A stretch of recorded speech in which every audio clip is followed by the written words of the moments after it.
നമസ്കാരം. നിളയോര വിശേഷങ്ങളിലേക്ക് സ്വാഗതം. പട്ടാമ്പിയിൽ റവന്യൂ ടവറിന്റെ നിർമ്മാണത്തിന് നടപടികളാകുന്നു. 25 കോടിയോളം രൂപ ചെലവഴിച്ചാണ് റവന്യൂ ടവർ നിർമ്മിക്കുന്നത്. ടെൻഡർ നടപടികൾ ഉടൻ തുടങ്ങാനാണ് തീരുമാനം. പട്ടാമ്പിയിലെ വിവിധ സർക്കാർ ഓഫീസുകൾ ഒരു കുടക്കീഴിൽ കൊണ്ടുവരിക എന്ന ലക്ഷ്യത്തോടെയാണ് റവന്യൂ ടവർ നിർമ്മിക്കുന്നത്. സംസ്ഥാന ബജറ്റിൽ ഇതിനായി തുക വകയിരുത്തുകയും ചെയ്തിരുന്നു. പട്ടാമ്പി പെരിന്തൽമണ്ണ റൂട്ടിൽ ആധുനിക മത്സ്യമാർക്കറ്റിന് സമീപം നഗരസഭ വിട്ടു നൽകിയ സ്ഥലത്താണ് റവന്യൂ ടവർ നിർമ്മിക്കുക. സംസ്ഥാന ഹൗസിംഗ് ബോർഡിന്റെ മേൽനോട്ടത്തിലാണ് നിർമ്മാണം. പ്രവർത്തകരുടെ ടെൻഡർ നടപടികൾ തുടങ്ങുന്നതിന് മുന്നോടിയായാണ് മുഹമ്മദ് മോസിൻ എംഎൽഎയുടെ നേതൃത്വത്തിൽ ഉദ്യോഗസ്ഥർ പദ്ധതി പ്രദേശം സന്ദർശിച്ചത്. നിലവിൽ മിനി സിവിൽ സ്റ്റേഷനിൽ പ്രവർത്തിക്കുന്ന മുഴുവൻ സർക്കാർ ഓഫീസുകളും റവന്യൂ ടവർ യാഥാർത്ഥ്യമായാൽ ഇവിടേക്ക് മാറ്റാനാണ് തീരുമാനം. മിനി സിവിൽ സ്റ്റേഷൻ കെട്ടിടം താലൂക്ക് ആശുപത്രിയുടെ ഭാഗമാക്കാനാണ് ലക്ഷ്യം. 25 കോടിയോളം രൂപ ചെലവഴിച്ചാണ് കെട്ടിടം നിർമ്മിക്കുക. ടെൻഡർ നടപടികൾ ആരംഭിക്കുന്നതിനാവശ്യമായ നടപടികൾ പൂർത്തിയായി വരികയാണെന്നും ഉടൻ തന്നെ പ്രവൃത്തികൾ തുടങ്ങാനാകുമെന്നാണ് കരുതുന്നതെന്നും മുഹമ്മദ് മോസിൻ എംഎൽഎ പറഞ്ഞു.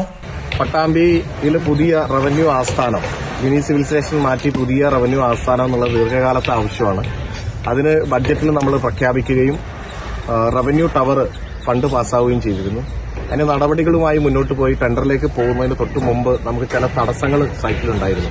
ഒരു പോസ്റ്റ്, അതുപോലെ തന്നെ ഒരു പഴയ ബിൽഡിംഗ്. ഈ തടസ്സങ്ങൾ നീക്കിയാലാണ് അത് ടെൻഡറിലേക്ക് പോകാൻ കഴിയുള്ളൂ എന്ന് കിഫ്ബി അറിയിച്ചിരുന്നു. അപ്പോൾ ആ തടസ്സങ്ങളെല്ലാം തന്നെ ഇപ്പോൾ നീക്കിയതിനു ശേഷം ഹൗസിംഗ് ബോർഡിനാണ് ഇതിന്റെ ചുമതലയുള്ളത്. ഹൗസിംഗ് ബോർഡിന്റെ എക്സിക്യൂട്ടീവ് എഞ്ചിനീയർ അടക്കമുള്ള ഉദ്യോഗസ്ഥരെ അടക്കം ഒരു ടീമും അതോടൊപ്പം തന്നെ റവന്യൂ വകുപ്പിലെ ടീമും സംയുക്തമായിട്ട് ഇത് ഇൻസ്പെക്ട് ചെയ്യാൻ വേണ്ടി വന്നതാണ്.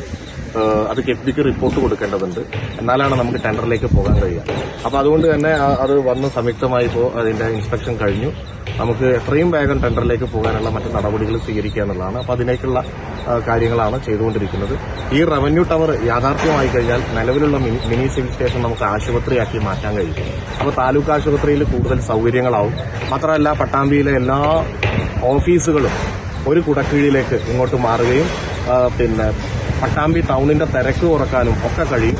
മുനിസിപ്പൽ ടവറും അതുപോലെ റവന്യൂ ടവറും അടുത്തടുത്ത് വരുമ്പോൾ അത് വലിയൊരു മാറ്റം ഉണ്ടാക്കും. Tahsildar TP. Kishore, housing board executive engineer ഉൾപ്പെടെയുള്ള ഉദ്യോഗസ്ഥരും റവന്യൂ വകുപ്പ് ഉദ്യോഗസ്ഥരും സ്ഥലത്തെത്തിയിരുന്നു.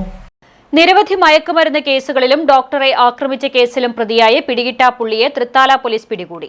തൃത്താല തിരുമിറ്റക്കോട് ഒഴുവത്ര സ്വദേശി പൊന്നത്തുവളപ്പിൽ വീട്ടിൽ 34 വയസ്സുള്ള ജംഷീദാണ് പോലീസ് പിടിയിലായത്. നിരവധി മയക്കുമരുന്ന് കേസുകളിലും കറുകപ്പുത്തൂരിൽ ഡോക്ടറെ മർദ്ദിച്ച കേസിലും പ്രതിയായ ജംഷീദ് ഒളിവിലായിരുന്നു. പ്രതിക്കായി പോലീസ് ലുക്കൌട്ട് നോട്ടീസും വിട്ടിരുന്നു. ചാലിശ്ശേരി, പൊന്നാനി, ഷൊർണൂർ, പട്ടാമ്പി, എരുമപ്പെട്ടി പോലീസ് സ്റ്റേഷനുകളിലെല്ലാം ഇയാൾക്കെതിരെ നിരവധി ക്രിമിനൽ കേസുകളുണ്ട്. SHO അനീഷ് കുമാർ, SCPO രതീഷ്, CPOമാരായ സതീഷ് കുമാർ, നിബിൻ, അഭീഷ് എന്നിവരുൾപ്പെട്ട സംഘമാണ് പ്രതിയെ പിടികൂടിയത്. പട്ടാമ്പി പാലക്കാട് പാതയിലെ വാടാനംകുറിശി റെയിൽവേ മേൽപ്പാലത്തിന് സമീപം കണ്ടെയ്നർ ലോറി കുടുങ്ങിയതോടെ മണിക്കൂറുകളോളം ഗതാഗതം തടസ്സപ്പെട്ടു. കഴിഞ്ഞ ദിവസം വൈകുന്നേരത്തോടെ തുടങ്ങിയ ഗതാഗതക്കുരുക്ക് രാത്രിയോടെയാണ് പരിഹരിച്ചത്. നിർമ്മാണത്തിലിരിക്കുന്ന വാടാനംകുറിശി മേൽപ്പാലത്തിനടിയിലാണ് കണ്ടെയ്നർ ലോറി കുടുങ്ങിയത്.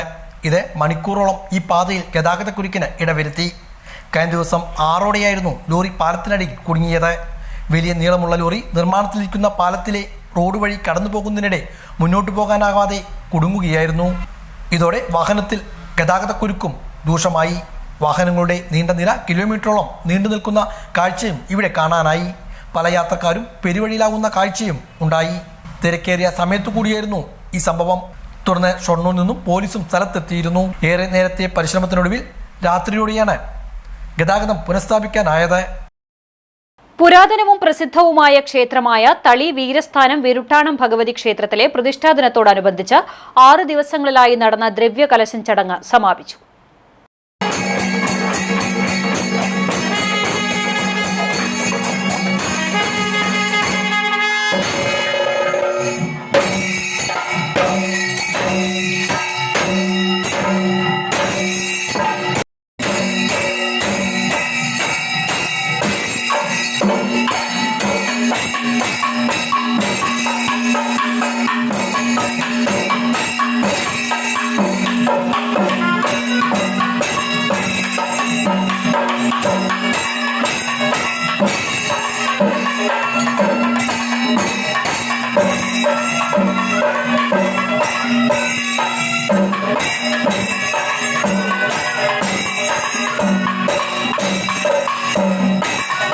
വരവൂർ പഞ്ചായത്തിന്റെയും പാലക്കാട് ജില്ലയിലെ തിരുമിറ്റക്കോട് പഞ്ചായത്തിന്റെയും അതിർത്തിയിൽ പ്രശാന്ത സുന്ദരമായ വിരുട്ടാണം ഗ്രാമത്തിലാണ് ക്ഷേത്രം സ്ഥിതി ചെയ്യുന്നത്. ഒരേ ശ്രീകോവിലിൽ ഒരേ പീഠത്തിൽ 2 പ്രതിഷ്ഠകളുള്ള അപൂർവ ക്ഷേത്രങ്ങളിലൊന്നാണ് വിരുട്ടാണം ഭഗവതി ക്ഷേത്രം. ഭക്തർ മനംനൊന്തു വിളിച്ചാൽ വിളിപ്പുറത്തെത്തുന്ന ശാന്തസ്വരൂപിണിയായാണ് ശ്രീ വീരസ്ഥാനം വിരുട്ടാണത്തമ്മ അറിയപ്പെടുന്നത്. 6 ദിവസങ്ങളിലാണ് ക്ഷേത്രത്തിലെ പ്രതിഷ്ഠാദിനം ആഘോഷിച്ചത്. ഈ ദിവസങ്ങളിൽ രാവിലെ ഗണപതി ഹോമം, ഉഷപൂജ, മുളപൂജ, വേദജപം, അത്താഴപൂജ എന്നിവയുണ്ടായി. പ്രതിഷ്ഠാദിനമായ ബുധനാഴ്ച രാവിലെ ഗണപതി ഹോമം, ഉപദേവന്മാർക്ക് നവകാഭിഷേകം, ബ്രഹ്മകലശാഭിഷേകം, ശ്രീഭൂതബലി, ആചാര്യദക്ഷിണ എന്നിവയുണ്ടായി. തന്ത്രി കുമാരൻ നമ്പൂതിരിപ്പാടിന്റെ നേതൃത്വത്തിലായിരുന്നു ചടങ്ങുകൾ. വൈകിട്ട് അഞ്ജന സോമസുന്ദരൻ അവതരിപ്പിച്ച മോഹിനിയാട്ടം, ലവണാസുരവധം, കഥകളി എന്നിവ അരങ്ങേറി.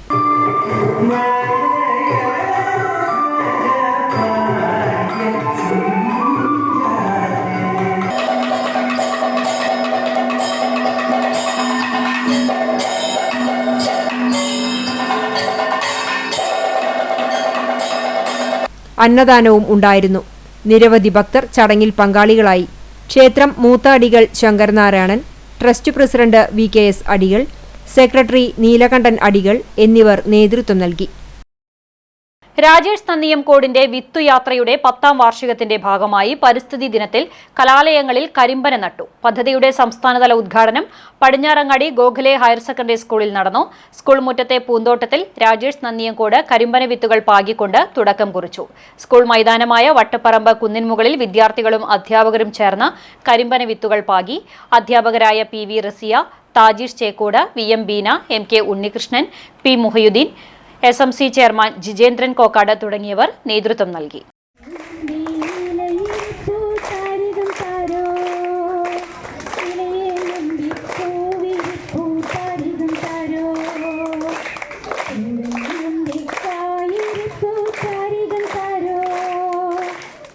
ജൂൺ 5 ലോക പരിസ്ഥിതി ദിനം. പരിസ്ഥിതി പ്രശ്നങ്ങളെക്കുറിച്ചുള്ള അവബോധം വരുത്താനും കർമ്മപരിപാടികൾ ആസൂത്രണം ചെയ്യാനുമാണ് പരിസ്ഥിതി ദിനം ആചരിക്കുന്നത്. വൃക്ഷങ്ങളും കാടുകളും സംരക്ഷിക്കുക, വനപ്രദേശങ്ങൾ വിപുലീകരിക്കുക, ആഗോള പാരിസ്ഥിതിക സന്തുലനവും കാലാവസ്ഥാ സുസ്ഥിരതയും ഉറപ്പാക്കുക തുടങ്ങിയവയാണ് പരിസ്ഥിതി ദിനാചരണത്തിന്റെ ലക്ഷ്യം. ദിവസേന അന്തരീക്ഷത്തിൽ എത്തിച്ചേരുന്ന carbon dioxide, nitrous oxide, ക്ലോറോഫ്ലൂറോ കാർബണുകൾ എന്നീ വാതകങ്ങളുടെ അളവ് കൂടിക്കൊണ്ടിരിക്കുകയാണ്. ഇവ ഓസോൺ പാളികളുടെ തകർച്ചയ്ക്ക് കാരണമാവുകയും തന്മൂലം ആഗോളതാപനം ഉണ്ടാവുകയും ചെയ്യും. ഭൂമിയുടെ പാരിസ്ഥിതിക സന്തുലിതാവസ്ഥ നിലനിർത്തുന്നതിന് ജൈവ വൈവിധ്യം പ്രധാന പങ്കാണ് വഹിക്കുന്നത്. ആരോഗ്യകരമായ ഒരു ആവാസ വ്യവസ്ഥ മനുഷ്യരിൽ രോഗങ്ങളുടെ അപകട സാധ്യത കുറയ്ക്കാനടക്കം സഹായിക്കും. പ്രകൃതി നമുക്ക് മനോഹരമായ പലതും നൽകിയിട്ടുണ്ട്. അവയെ സംരക്ഷിക്കാൻ ഓരോ പൗരനും ഉത്തരവാദിത്തമുണ്ട്. പരിസ്ഥിതിക്ക് ദോഷമാകുന്ന പ്രവർത്തനങ്ങൾ ചെയ്യാതിരിക്കുക എന്നതാണ് പ്രധാനം. മരങ്ങൾ വെട്ടി നശിപ്പിക്കുക, പൊതു ഇടങ്ങളിൽ മാലിന്യം വലിച്ചെറിയുക, പ്ലാസ്റ്റിക് കത്തിക്കുക എന്നീ പ്രവൃത്തികളെല്ലാം പരിസ്ഥിതിക്ക് ആഘാതമുണ്ടാക്കുന്നവയാണ്. എന്താണ് പരിസ്ഥിതിക്ക് ദോഷമുണ്ടാക്കുക, എന്താണ് ഗുണപ്രദമാവുക എന്ന സാമൂഹ്യ അവബോധം പൊതുജനങ്ങളിലേക്ക് എത്തേണ്ടതുണ്ട്. പ്ലാസ്റ്റിക് മാലിന്യത്തിന് അറുതി വരുത്തുക എന്നതാണ് ഈ വർഷത്തെ പരിസ്ഥിതി ദിന സന്ദേശം.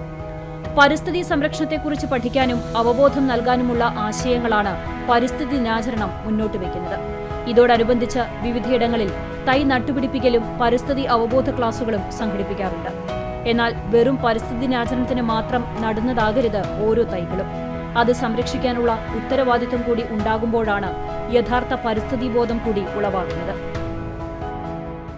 പരിസ്ഥിതി സംരക്ഷണത്തിന്റെ പ്രാധാന്യം വിളിച്ചോതി വീണ്ടും ഒരു പരിസ്ഥിതി ദിനാഘോഷം. പട്ടാമ്പി ഗവൺമെന്റ് കോളേജിൽ വിവിധ പരിപാടികളോടെയായിരുന്നു ദിനാചരണം സംഘടിപ്പിച്ചത്. പട്ടാമ്പി ഗവൺമെന്റ് സംസ്കൃത കോളേജിൽ പരിസ്ഥിതി ദിനാഘോഷം വിവിധ പരിപാടികളോടെയാണ് നടത്തിയത്. NCC, NSS, Bhoomithrasena club, beautification club, മറ്റു വകുപ്പുകളുടെ സഹകരണത്തോടു കൂടിയായിരുന്നു ദിനാഘോഷം നടത്തിയത്. College principal doctor MR Reshmi ദിനാഘോഷം ഉദ്ഘാടനം ചെയ്തു. 28 Kerala battalion administrative officer colonel CG Pillai മുഖ്യാതിഥിയായി.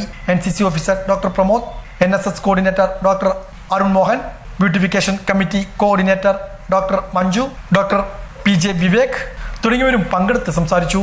തുടർന്ന് അധ്യാപകരുടെയും വിദ്യാർത്ഥികളുടെയും നേതൃത്വത്തിൽ ക്യാമ്പസിലെ പ്ലാസ്റ്റിക് മാലിന്യങ്ങൾ ശേഖരിച്ച് നഗരസഭയ്ക്ക് കൈമാറി. ക്യാമ്പസ് സൗന്ദര്യവൽക്കരണം ഉൾപ്പെടെയുള്ള പ്രവർത്തനങ്ങളും നടപ്പാക്കി. Poster presentation competition.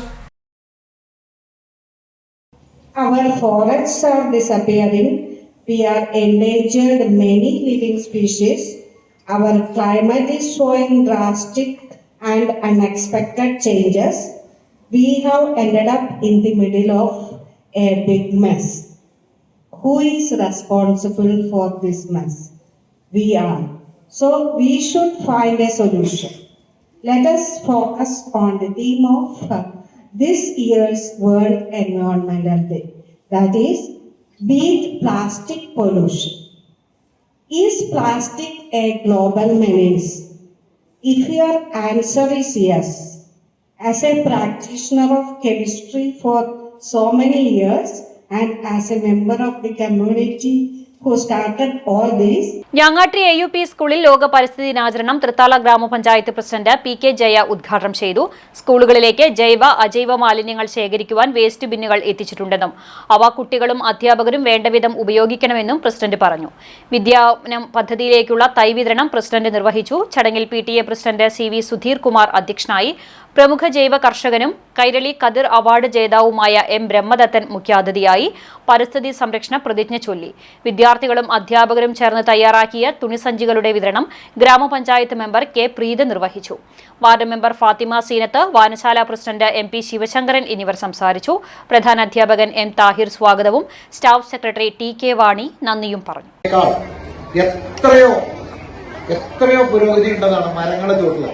ഞാൻ എൻ്റെ ഒരു കസിൻ, ഞാനൊക്കെ നിങ്ങളുടെ പ്രായമായിരിക്കുന്ന സമയത്ത് എൻ്റെ ഒരു കസിന്റെ വീട്ടിൽ ചെന്നപ്പോൾ ഇവിടുന്ന് ആ ഗേറ്റ് വരെയുള്ള സ്ഥലം എന്നാണ് ഒരു പറമ്പ് മൊന്തയാണ്. അതിനുള്ളിൽ അവിടെ നടക്കണ വഴി മാത്രം. അപ്പൊ അവരിപ്പോ ചാർട്ടേഡ് അക്കൗണ്ടന്റ് ആണ്, തിരുവനന്തപുരത്ത് വലിയ സംഖ്യ പ്രതിഫലം കിട്ടിക്കൊണ്ടിരിക്കുന്നതാണ്. അവർ നടന്ന് പഠിച്ചിരുന്ന ഏരിയയാണ്, ഈ മരങ്ങളുടെ ഇടയിൽ നടന്ന് പഠിച്ചിരുന്നത്. ആ മരങ്ങളുടെ ഇടയിൽ നിന്ന് പഠിക്കുമ്പോൾ ക്ലാസ് റൂമിൽ നിന്ന് പഠിക്കുമ്പോൾ കിട്ടുന്നതിനേക്കാൾ എനർജി നമുക്ക് കിട്ടുന്നുണ്ട്. അതുകൊണ്ടാണ് കുറച്ച് ബെഞ്ചുകൾ അവിടെ കൊണ്ടുപോയിട്ടിരിക്കുന്നത്. ആ മാവുകൾ പൂത്ത് വീണ്ടും വരുമ്പോൾ നമ്മൾ ചില ക്ലാസ് റൂമുകൾ അങ്ങനെ ആക്കണം എന്ന് പറഞ്ഞ ഓർമ്മ ഉണ്ടോ? ഉദ്ഘാടനത്തിനകത്ത് പറഞ്ഞിട്ടുണ്ടാവും അതൊക്കെ. എടപ്പാളിൽ ആദ്യകാല മുസ്ലിം ലീഗ് നേതാവായിരുന്ന 75-കാരനെ മരിച്ച നിലയിൽ കണ്ടെത്തി. ചേകന്നൂർ പുത്തൻ പീടികയിൽ ഹംസയെയാണ് മരിച്ച നിലയിൽ കണ്ടെത്തിയത്. മൃതദേഹത്തിന് ദിവസങ്ങളുടെ പഴക്കമുണ്ട്. അഴുകിയ നിലയിലാണ്. ആദ്യകാല മുസ്ലിം ലീഗ് നേതാവാണ്. ഗ്രാമപഞ്ചായത്ത് തെരഞ്ഞെടുപ്പിൽ UDF സ്ഥാനാർത്ഥിയായി മത്സരിച്ചിരുന്നു. പൊന്നാനി പോലീസ് എത്തി മേൽ നടപടികൾ സ്വീകരിച്ചു. ദിവസങ്ങളായി ഹംസയെ കാണാനില്ലാത്തതിനെ തുടർന്ന് നടത്തിയ തിരച്ചിലിലാണ് മൃതദേഹം കണ്ടത്. മഞ്ചേരി മെഡിക്കൽ കോളേജിൽ പോസ്റ്റ്മോർട്ടം നടത്തി. വളാഞ്ചേരി പൈങ്കണ്ണൂരിൽ കാണാതായ യുവാവിനെ കുളത്തിൽ മരിച്ച നിലയിൽ കണ്ടെത്തി. എടയൂർ പൂക്കാട്ടി സ്വദേശി ശ്രീനിവാസന്റെ മകൻ 21 വയസ്സുള്ള പ്രണവാണ് മരിച്ചത്. യുവാവിനെ കാണാനില്ലെന്ന് കാട്ടി ബന്ധുക്കൾ നേരത്തെ പോലീസിൽ പരാതി നൽകിയിരുന്നു. പരാതിയുടെ അടിസ്ഥാനത്തിൽ അന്വേഷണം നടന്നുവരുന്നതിനിടയിലാണ് മൃതദേഹം കണ്ടെത്തിയത്. വീടിന്റെ സമീപത്ത് നിന്ന് കിലോമീറ്റർ അകലെ പ്രണവിന്റെ ബൈക്കും മൊബൈൽ ഫോണും പോലീസ് കണ്ടെത്തിയിരുന്നു. ഇതേ തുടർന്ന് ഫയർഫോഴ്സും നാട്ടുകാരും സമീപത്തെ പാടത്തും തോട്ടിലും പരിശോധന നടത്തിയിരുന്നു. എന്നാൽ കണ്ടെത്താൻ കഴിഞ്ഞില്ല. വ്യാഴാഴ്ച രാവിലെ മാരാത്തെ പീടിക കുളത്തിന് സമീപം ചെരുപ്പ് കണ്ട നാട്ടുകാർ കുളത്തിൽ പരിശോധന നടത്തി മൃതദേഹം കണ്ടെത്തുകയായിരുന്നു. ഇൻക്വസ്റ്റ് നടപടികൾക്ക് ശേഷം മൃതദേഹം ബന്ധുക്കൾക്ക് വിട്ടു നൽകി. ഇതോടെ നിലയൊരു വിശേഷങ്ങൾ സമാപിക്കുന്നു. നമസ്കാരം.